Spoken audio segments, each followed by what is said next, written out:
मिकाइल इब्राहिम ने जेल में इस्लाम कबूल किया और वो 8 साल बाद रिहा हुए। उनको लेने के लिए लंदन से उनके चंद मुसलमान साथी आए हैं। इनमें सज़ायाफ्ता शिद्दत पसंद अब्दुल मोहित और मीज़ानुर रहमान शामिल हैं।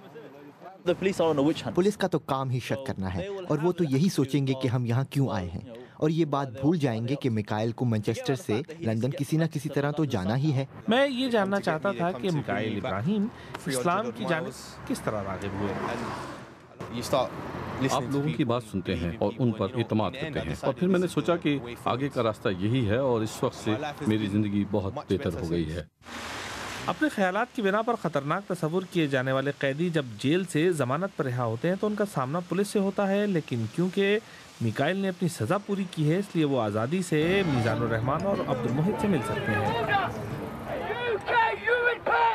पैगंबर इस्लाम के खाके बनाने वाले डेनिश कार्टूनिस्ट के खिलाफ लंदन में एहतजाज के दौरान इन दोनों ने नफरत अंगेज तकारीर की थी, जिस पर उन्हें 4 साल की सजा हुई थी।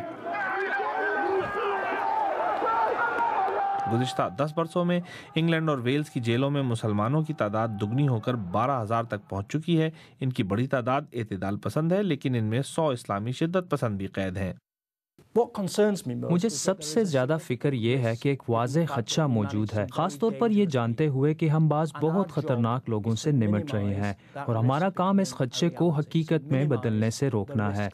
जेलों में इंतहा पसंदी से निमटने के प्रोग्राम भी मौजूद हैं, लेकिन उनमें शामिल होना कैदियों की मर्जी पर है। दरपर्दा अज़ाइम रखने वाले लोग अगर इसे इंतहा पसंदी समझते हैं तो ये उनकी मर्जी है। मैं खुद को शिद्दत पसंद नहीं समझता।